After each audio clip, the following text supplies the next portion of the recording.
going to find himself getting passed by multiple cars, as I mentioned earlier on. So you're off in a very precarious situation, but he often finds himself in these places. Doesn't qualify as well as he races. Only Up front, they are getting with Lee Aberdeen and Luca Varani, not very far apart at all here. But I just want to see how Alistair Haight deals with Marcello Kessler coming around the old hairpin.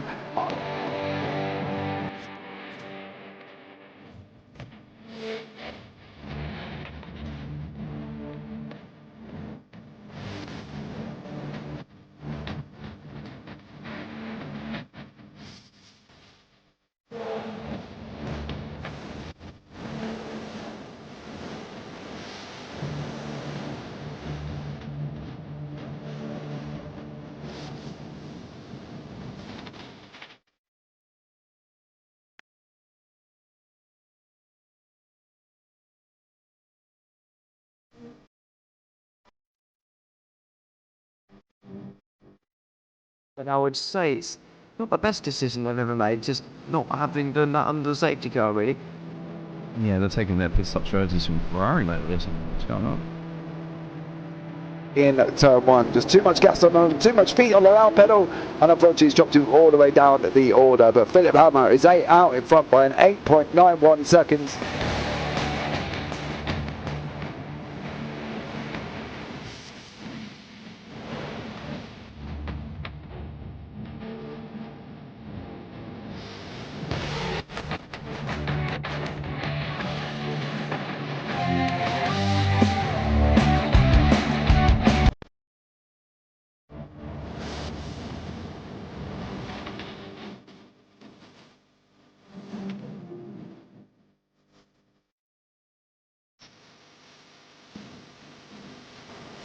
Oh, Dan Michael is a wall there, sir.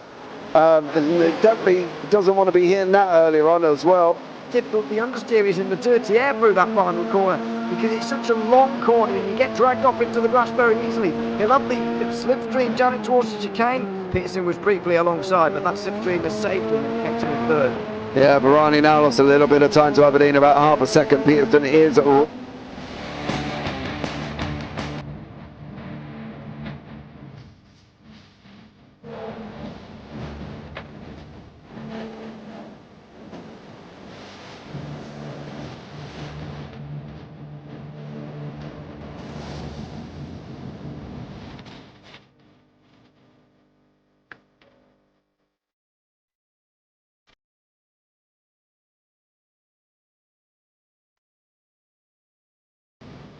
Pike's pushed more and forward up ahead. He's got out of line. It's now Pike going to have a go. Werrell, don't push him off. He's in the championship fight. Jack Werrell chasing down Carl Jacklin. Further down, Rob Williams and Chris Barnes. Sensational run outside line now though for the heavy braking zone. Around the outside goes the Audi R8. Look how much Miller's caught back into play. Exactly. Miller's still such trouble. He's left on second and change. All of a sudden, Miller's back in play.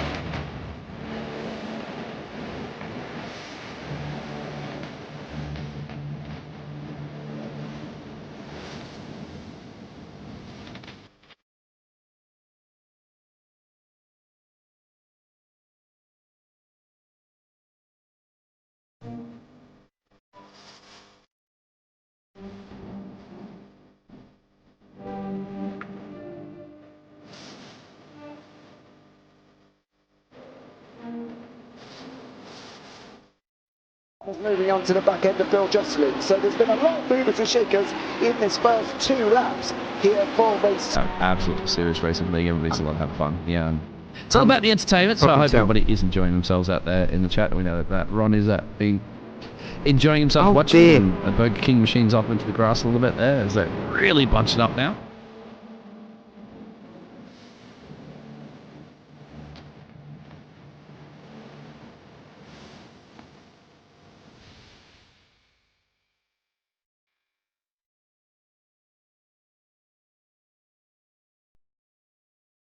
Gentlemen, And welcome to the Ring Runners Tail Racing Round 9, and it is the turn of the Jettas this evening. I'm James Parfitt, going to be joined in the booth by Tom Cairns.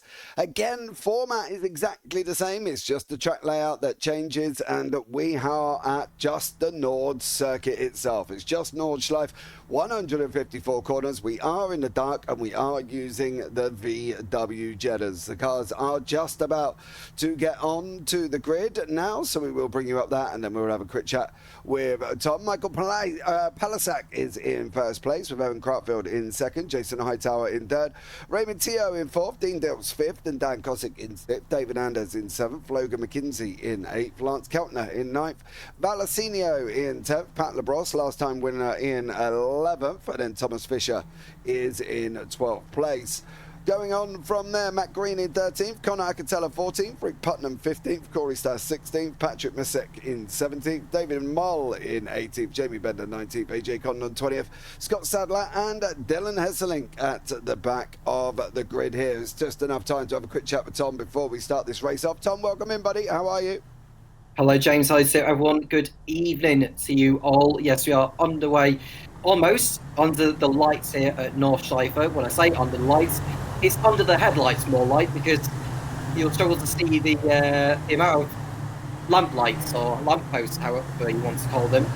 But either way, the cars are on their way down the back straight, heading towards the Tiergarten, by the looks of things, and we will be shortly underway for this 4-lap event here of this legendary Nordschleife circuit. We're using the 20-kilometre configuration, so we're not using what is currently the sort of Nurburgring circuit in the modern day world. It is the sort of old-fashioned Nordschleife minus that. Yeah, absolutely. Cars going through Tiergarten now is going to be very, very interesting. Of course, we saw last time out Pat Labrosse in his Corvette taking the win in the GTE as well. How they're going to get on in the Jettas. It's a different beast altogether, these little Jettas, and they are fun to drive. If you've not driven one, I'd highly recommend it. The pace car is going to go in now. We're going to be opening up and ready to go. And Pat at the front is Michael Palesk taking the lead. It's going to be green, green, green. It's all the way through now. Evan Crautfeld in second place, Hightower in third, Raymond Teo in fourth. Is everybody going to make it through turn one without any dramas? Well, there's a little bit of contact there with Valacinio. Crautfeld's gone around. Is it in another 7? His luck. Keltner actually has gone round in the 7 car, has been sat there, and unfortunately a little bit of dramas already happening. We will have a look at some of the replays on the end of the race here, but it is Michael Palesk out in front with Crautfeld in second, Hightower in third. Pat Labrosse looks like he's also gone off the side of the circuit as well. Pat, unfortunately, is out straight away. Rick Putnam's in there with Jamie Bender tucked right behind him, but Palesk out in front here at this moment in time with a 6th lead on the run down into Arenberg. 3 cars out already, then it's going to be very much survival of the fittest, as it ever is so around Nordschleife. One mistake and that could be your race over, no matter where you are in the field or how good of a driver you are. And I'm sure that Michael Polisek knows that too well, so he'll use that experience to his advantage and start pulling away from the rest of the pack and then just tackle it. Yeah, he will just be looking at trying to go forward there. Lance Keltner's had another drama. As I say, he has jumped straight back to the pits with Valacinio there. We'll have a look back at the start very, very shortly. Logan McKinsey is running side by side at the moment as well on the left-hand side. That is Dan Cosick down the wall in his Jetta. He's not going to be able to get that stopped. You're not going to be able to get that stopped. And straight into the 667 of Dave Anand. So Dan Cosick unfortunately facing the wrong way. There's somebody else also facing the way behind. There's Thomas Fisher, I believe, off the side of the circuit as well. Is another one that looks like he's already out and retired. But Palisek out in front, Crautfield in second, Hightower in third, Raymond Teo in fourth place. Evan Crautfield, of course, the podium man here. All podiums bar one coming into round 9. He's literally been on podium every single race apart from round 1, which is the GT4 rounds, which is round number 6 here. But he's doing a great job. Consistent. But it's getting very, very close between all of these cars at this moment in time, with Dean Dills chasing down Raymond Teo. Yeah, so they're all filtering their way through and heading towards what looks like Mitz Gelsfeld and then Cullenhard.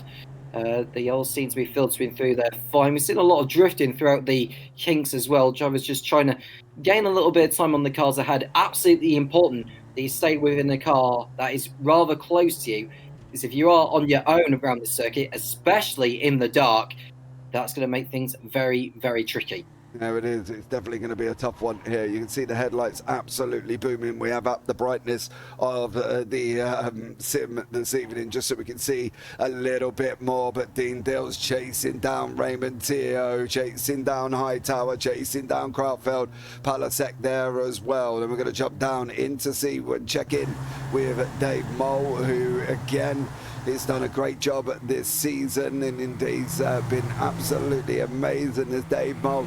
He took the victory in the SR8 round and in round 7 for Dave, but how is he going to get on in this little VW Jetta? Jamie Bender, Scott Sadler side by side currently as well. There's a lot going on. 18th place, Dylan Hesselink is unfortunately facing the wrong way. That's never good. Thomas Fisher is out. And Dave Hernandez has got Connor behind him, chasing him down in that Kellogg's Frosted machine as well. Great love of the good old Frosties as they go through Bergwick now and on the run up into the carousel. Yeah, it must taste great for him to be racing under a sponsor like that. But now it's game on in terms of who's going to win out of this. I don't think it matters too much at this stage what position you are, as long as you stay in it. That's all that matters. A lot of corners around this racetrack and a lot of chances to get it right and wrong. You can just see Acatella looking to make a move in the Kellogg's livery machine there. And behind him, we've got Putnam. He's aiming to make a move of his own there. He's going to be able to get through safely. It looks like he's able to. And with these cars, they do rotate rather nicely around tracks like this. And you know, there's a lot to gain in this one. And given the amount of time these cars will have over the course of a lap, I think they're doing like 8-minute laps or something like that. So it's tricky, but it looks like Putnam is very much acclimatised to this circuit, no matter what kind of machine he's settling into. Yeah, Hightower and Krautfeld were side by side at one point, running up into Klein Carousel. Dave Mole, Corey Stas also there. You can see behind Connor Acatella, David Nandez coming in as well. So we're going to keep an eye on this pack of cars as pack's developing. Krautfeld under pressure from Hightower at the moment. Is he going to be able to make it through Hightower? Well, that's going to be the question, as they're going to be going through the right-handed section now on the run down into Whipperman here, and Hightower with Krautfeld. Of course, Krautfeld seems to be the ringmaster. He seems to be able to crack the circuit through consistency for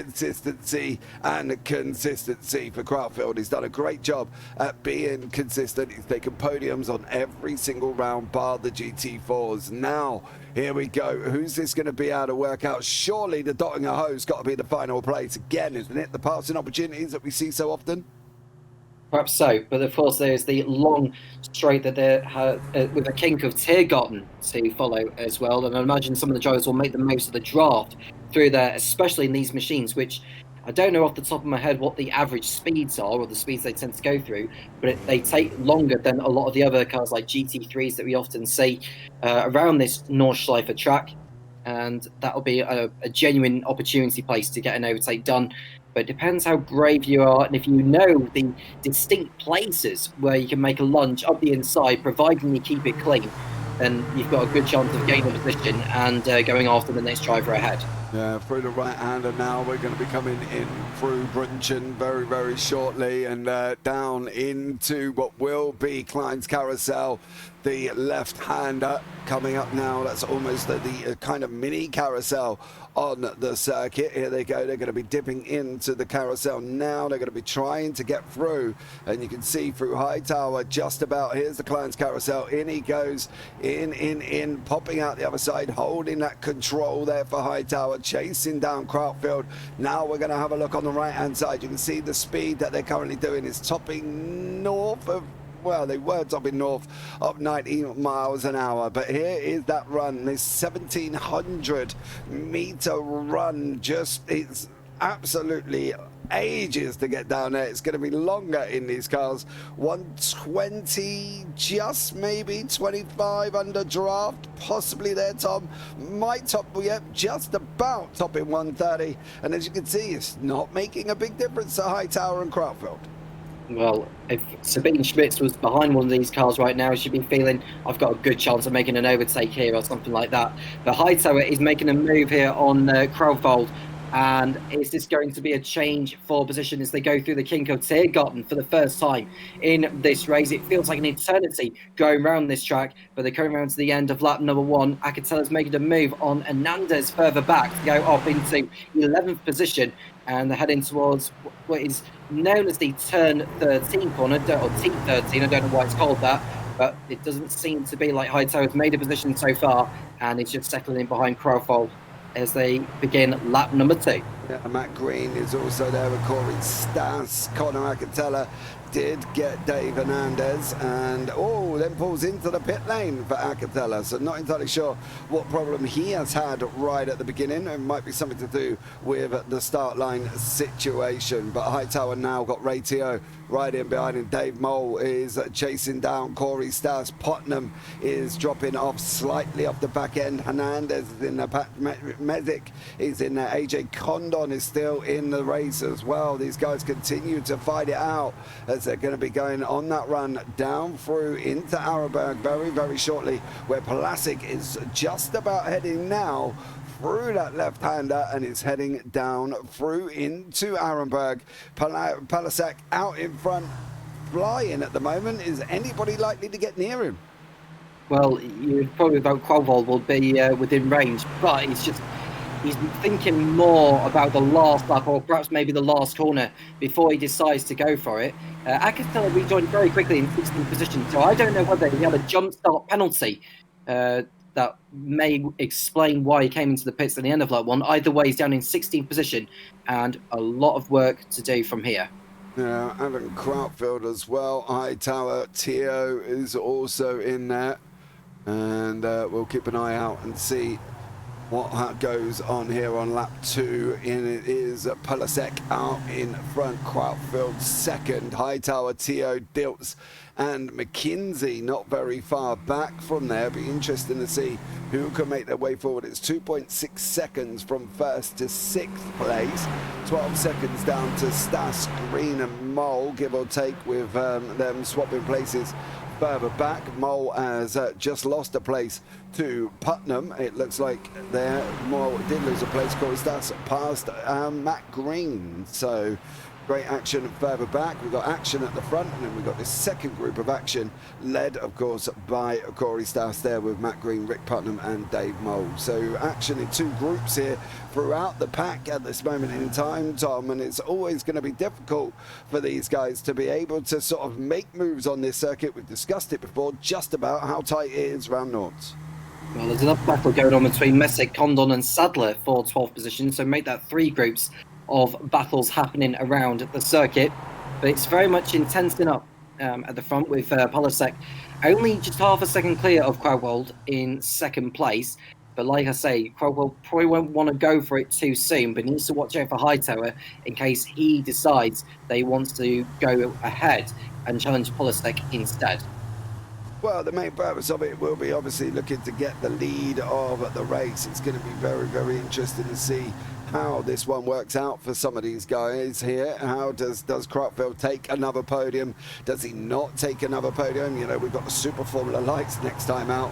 That's going to be absolutely amazing to sit back and watch how they're going to hurtle the Super Formula Lights around this circuit. Well, I can only imagine how painful that might be for some. They've got no, obviously, they're not strong cars, Tom. I think that's what the point I'm trying to make. They're going to basically, if they hit anything, it's going to be game over.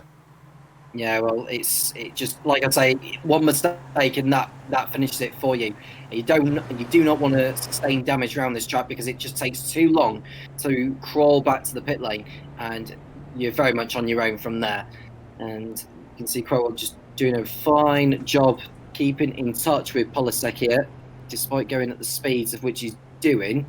No gadgets, anything like DRS or anything like that involved. Just follow the car ahead. We've seen a change of position between, let's say, Condon and Sadler further back. We're looking at Dave Mole behind Putnam in the battle for what is 9th place between those two. But we've got 2 other cars of Matt Green and the 7th place driver Corey Stas. And we are seeing a potential overtake here. Looks like Putnam's going for it. And he's got 2 on Matt Green there. You know, is he going to get stats as well? Putnam's overtaking, done 2 for 1. 2 for 1 for Rick Putnam. Got the job done. A stellar run for Putnam. They're taking Matt Green and Corey Stas to now go into the front of the group as these guys coming up into the carousel. Absolutely stunning racing from all 4 of these guys. Scott Sadler's going to be coming over the hill very, very shortly with AJ Condon there. Scott in that AJ in that Oreo machine. Scott behind him, of course, in that pink machine, and then Dan Cosick, the recovering Dan Cosick, in the clean diesel machine right behind them as well. So still pockets happening, battles all the way through, and at the moment Polisek out in front, absolutely flying on lap 2. Well, it's going to be interesting to see if he can hold it down that Dottingahoe once more. Now that Putnam's got by Stas, Green and Mole, can he go after any of the top 6? He's probably going to have to rely on mistakes of those, but I suppose the good thing is he's got the full beam headlights to help him out and not the dipped headlights that you tend to see on the road. Obviously, if you had full beam headlights, you'd probably use them only for like foggy or conditions where visibility is pretty low. Of course, you won't want to be using that in normal conditions on the road. I don't think they'd be exactly legal either. But these drivers, they're racing for position, racing for pride, and racing for triumph around the German race circuit of Nordschleife, situated in the area of Nurburgring. And yeah, they're very much enjoying life with these VW machines. Do you have any idea what specific model of VWs they are racing in? The VW Jetta. They're in the Jetta machine.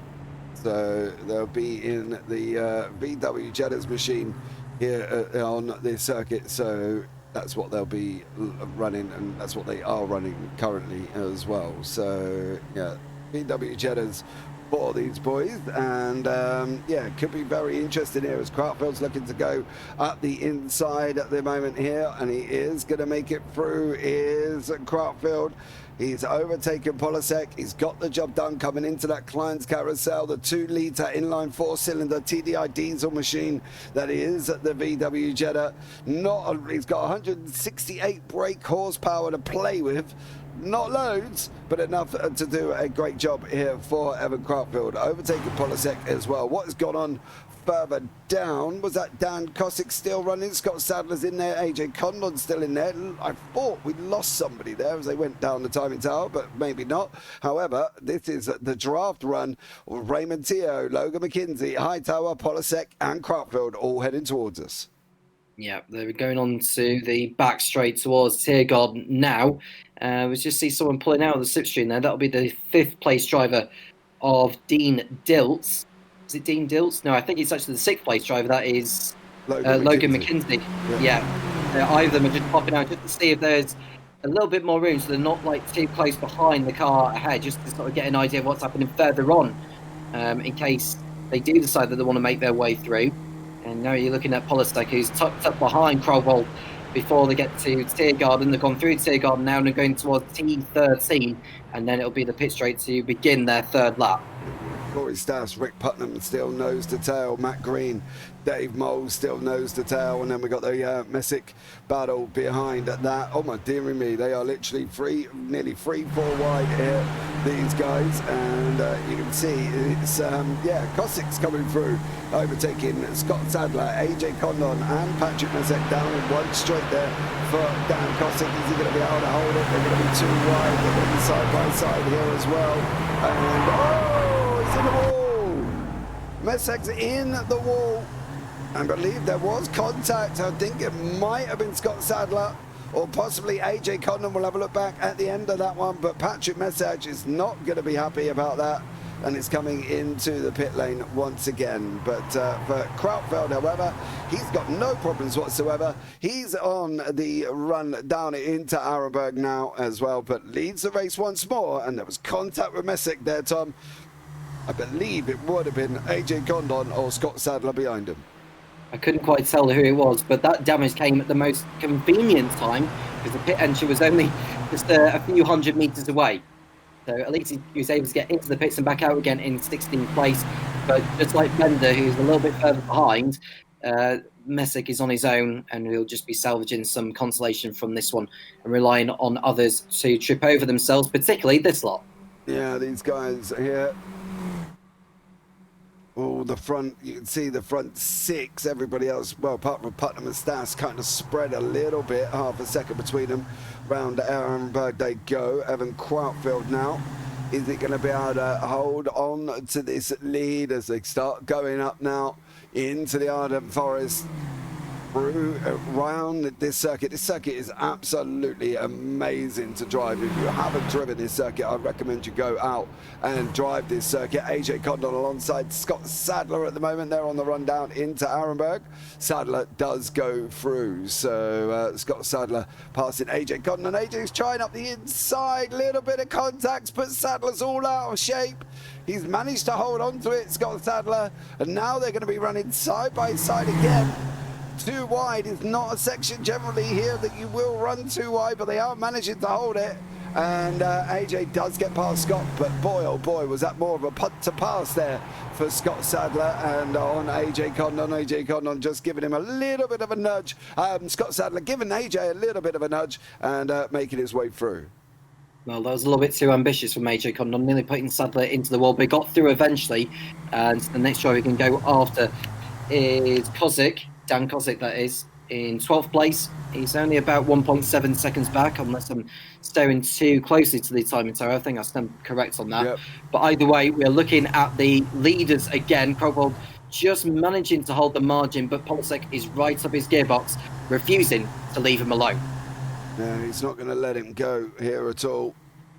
He's not going to let him go. None of these 2, 4, 6 cars will leave each other alone. They're going to utilize the draft as best as they possibly can here before they go on that run up into Bergwick, which they're going to be doing very, very shortly. And Krautfeld there in front of Michael Polisek. He's got it tucked up right behind him. He's literally pushing him up here into Bergwick. We're going to be going. Is Polisek going to make that move? He's not this time as well. Now we've got the run through Kashishan up into the carousel. And again, this is another opportunity where the draft is going to be strong. Let's have a look from Logan McKenzie. He's running side by side at this moment in time is Logan. That's the blue 891 of Dean Dills beside him.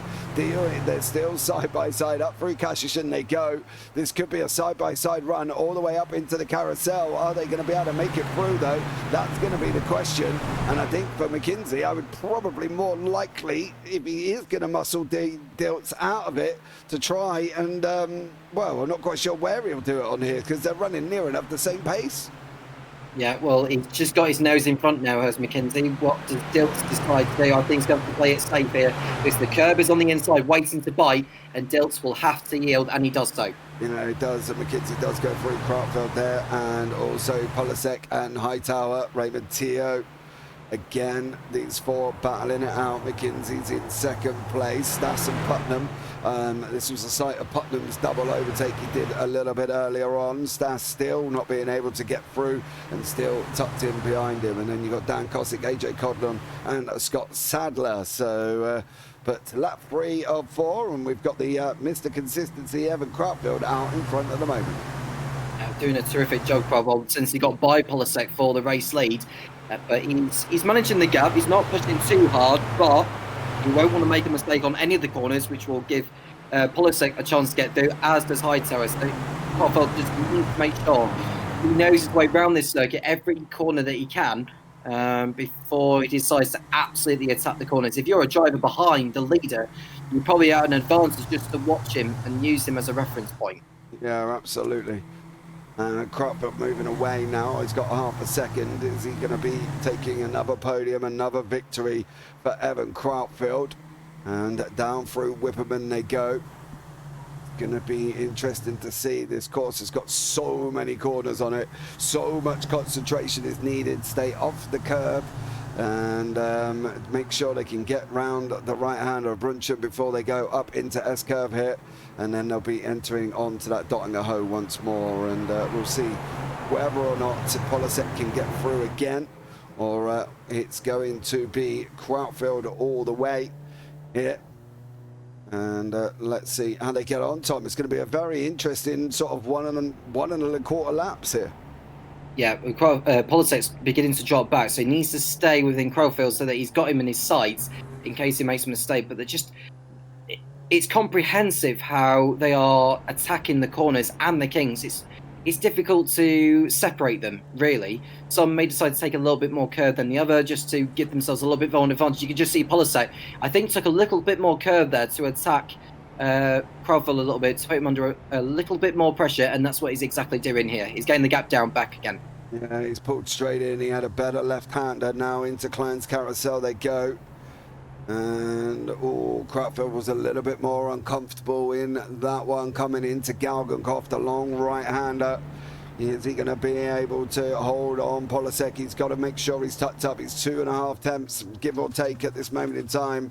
And before we go down, now it's all about that draft situation once more. Here we go, running down the Dottinger-Ho in his VW Jetta's TDI diesel machines. It's Polisek's going to make it through. Surely he's going to try and push Krautfeld for a little bit. But for how much longer is he going to not make that move? He's surely got to be looking at taking it. Dean Dilts has just lost a place to McKinsey. That's happening further back behind these guys. You just see in the background there. But Polisek again sitting in behind him, not making the move. I am surprised he isn't making the move here. I thought he would have got him down this side straight. Yeah, he's not committed himself soon enough here, is Polisek. He's just happy to tuck back in. He's probably waiting until the last lap, but that's risky business if you ask me.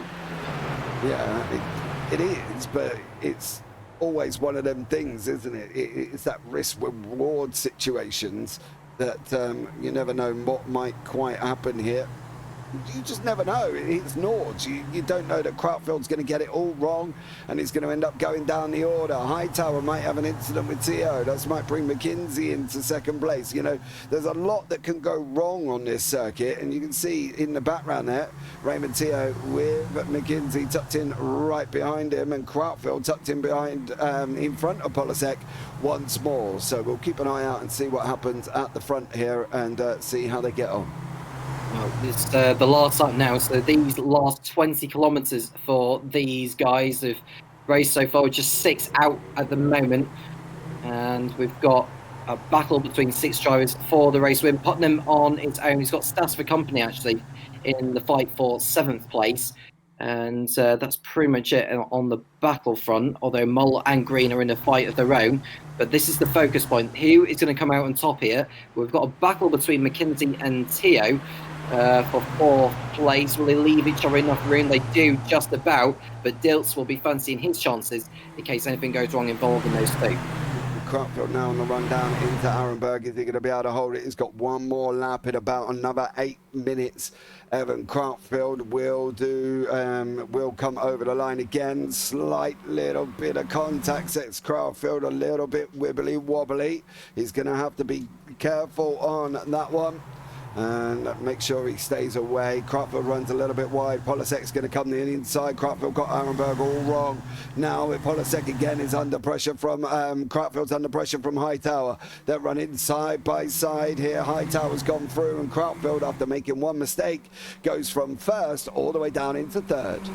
It's a terrible mistake there from Krautfeld. Just went too deep into the right-hander that takes it back down the hill, and that's cost him not only the race lead but 2nd position as well. Polisek holding the advantage, but Hightower nearly running to the rear of him, and well, it's very much game on for the victory now. Krautfeld got it all a little bit wrong as well. He nearly went off there, did Evan Krautfeld, and he's got to be a little bit more careful with that situation. Can't afford to make a mistake now on the final lap. That's the last thing he really wants to do here. And for Evan Craftfield, he's just got to be careful, making sure that he can complete this race. He's got Hightower behind him, so we'll keep an eye out and see how Hightower gets on once again as he's on a charge after Polisek. Yeah. So the top four nose to tail now. Teo and Dilt have dropped back a little bit. Mackenzie, all of a sudden in this fight, he was 6th this time on the previous lap. Now he's got the chance of a race win. Southern moving in front of Kozlik into 12th position. There's a few seconds to make up on Dave Fernandez. Oh, this contact made that was Hightower and Valfold that very much come together there. Kreuzfeld and Hightower having a little bit of contact once more. Now Kreuzfeld's under pressure from McKinsey. It's going to be interesting to see whether or not this Kreuzfeld hold on to that final podium spot. Can he make it to that podium spot all bar one? Hightower's on the grass. He goes up over the curb. It's going to be Hightower, Kreuzfeld, I think. Polisek's trying to escape, coming down into Bergwick, the right-hander, before they go up the run into Kashershen and then into the carousel. Round the right-hander they go. Kreuzfeld's tucked in now. Bergwick through Bergwick they go. And then you've got Logan McKinsey and also Hightower. These guys just battling it out nicely. It seems to be that these front 5 here seems to be the ones on a bit of a mission. Well, Polisek's got a good margin now of a second, so he just needs to keep it clean between now and the checkered flag here. Hightower, Kreuzfeld and McKenzie are continuing to have their own squabble here. They all run wide, and McKenzie may get a run on Kreuzfeld before they head towards the left-hander. I believe it's the one before the carousel corner, or just near the carousel corner, and it looks like he's meant to move on Kreuzfeld and close behind Hightower here, but will they get through safely? Side by side going up through Kashershen, coming into the right hand, and now before they go into carousel, and it looks like McKinsey has got through into 3rd place. What's going to happen now as he faces Hightower through this carousel section? Kreuzfeld's got to be looking at trying to come back at him here as well if he can. Kreuzfeld, it looks like Polisek's made a bit of a meal, and that one's got it all a little bit wrong. Hightower's now in front. Here is it going to be Hightower, McKinsey, Polisek and Kreuzfeld? Are they going to be your 1, 2, 3, 4 with Teo and D Dilts also tucked in? It seems to be nobody wants to hold the lead of this race. Polisek made a horrible error in the carousel section, which allowed Hightower to take over the race lead, and now McKenzie could be the one taking over leadership, and he's through. McKenzie making it through here. I don't think this is done yet. I think there's more swaps happening. There's gonna be more swaps happening here. I can guarantee it. On the run down through Whipperman they go. McKinsey down in front. Hightower's in 2nd. Kreuzfeld's now in 3rd. Polisek in 4th. This is going to be a very, very interesting final run down that Dottinger Hoe. We're about to see what happens here. They've got the long straight that includes Tiergarten that they're going to be going through. If they're all nip and tuck heading into there, goodness knows how this race is going to conclude. But Hightower is tucked up behind McKenzie, who is looking good for a brilliant win here, but will remain that way in the next 8 kilometres or so. Yeah. Hightower have got Kreuzfeld, Polisek, Teo and Dilts. It's any one of these 5 cars, maybe 6 cars at the front, that might take this victory here. It's going to be the deciding factor. Is it going to be the deciding moment up through S-Curve, Flatsgarden? They've got to go. Klein's Carousel and then down through Galgenkopf for the final time. Down the Dottinger Hoe, that absolutely insanely long straight at about 1,700 meters long. It's now going to be the race for everybody. It's going to be how, who, where, what, when, what's going to happen, and who's going to get through here. This is going to be a very, very exciting run down through the Dottinger Hoe, Tom, and it'll be who can hold it the most.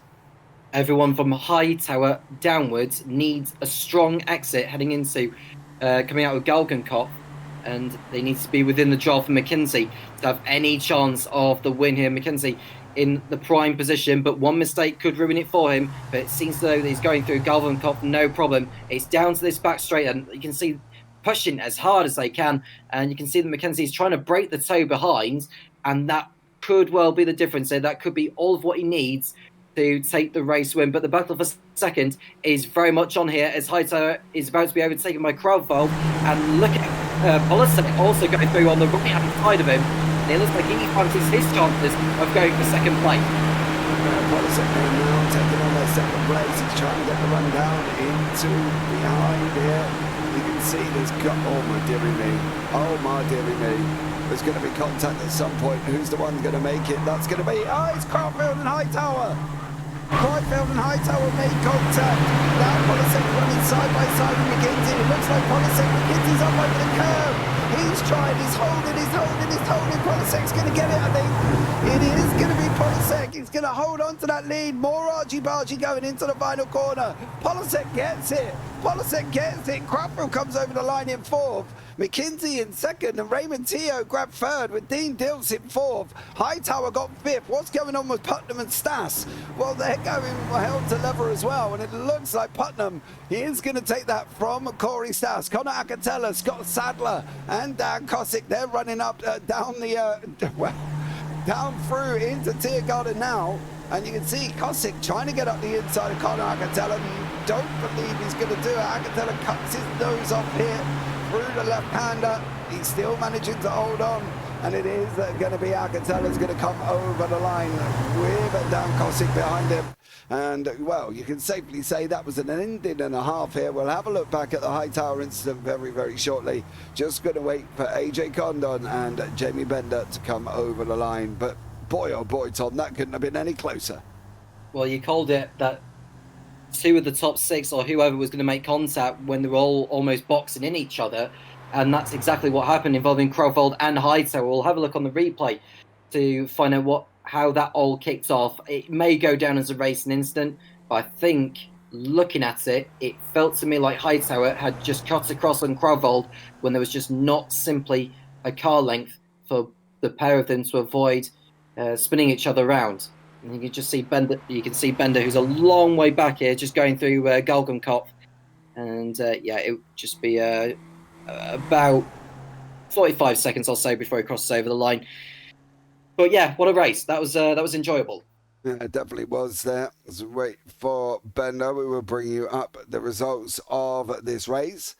And then we'll start having a look back through some of the replays. Michael Polisek is your winner with Logan McKinsey in second, Raymond Teo in third, Evan Crowfield in fourth, Dean Dilts in fifth, Hightower in sixth in the end, Putnam seventh, Stas in eighth, then Mole, Green, Hernandez, Acatella rounds out the top 12, Kosick, Sadler, AJ Cotton, Jamie Bender, Patrick Mezek, and Lance Keltner round off the top 18, and then Pat Labros, Thomas Fisher, and Dylan Hesselink. And we can have a look back now at some of the incidents. This is Lance Keltner's problem right at the beginning. They've literally only just got off the line, and the lead, there was a bump in the curve from the 69, and unfortunately he goes through, and Putnam's in there. There's the 664, and that was Pat Labros who bumped him round there.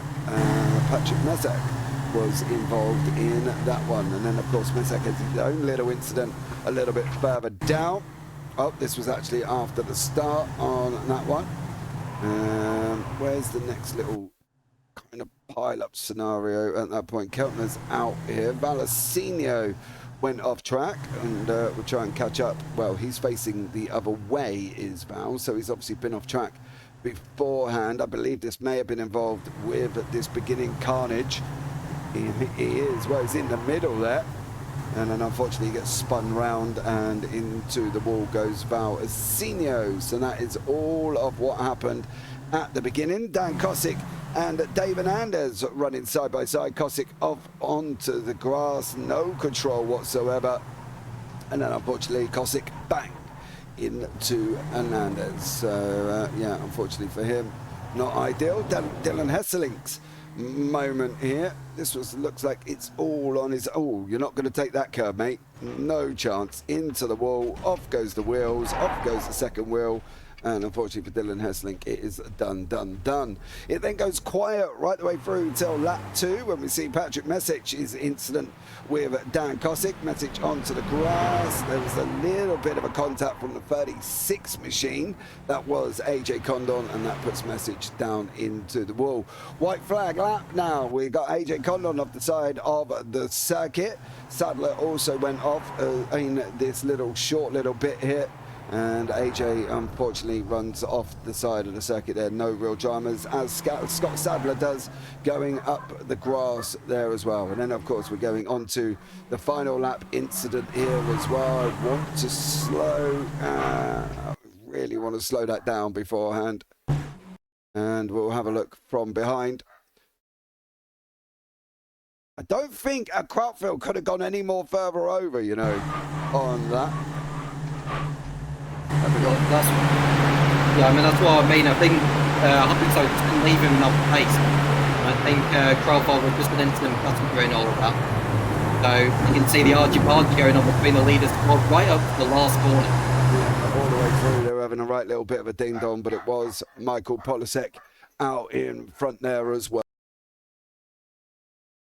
Right, so there you go. That brings off round 9. We've got round 10 remaining before we go into the duck round, which is the duck week, the final round of a circuit. Tom, if you could sum up this one, sum it up for us in one short sentence. Carnage at the beginning, but they all settled down throughout the remainder of the race, really, which I'm quite amazed about because it was darkness. It was always going to be a challenge around this racetrack. But they all got the required practice in. The majority of them did anyway. And we had a terrific battle right up to the very end over the course of 80 kilometres in only 4 laps. Yeah, absolutely amazing job from all of these guys as well. Right, that's going to wrap this up. Join us again for the final round before we go into the Duck Week for the Super Formula Lights. But I've been Jace Parfitt. I've been alongside Tom Cairns. And as always, take care. Have a great week. And you never know, we might see you on the track sometime. Good night.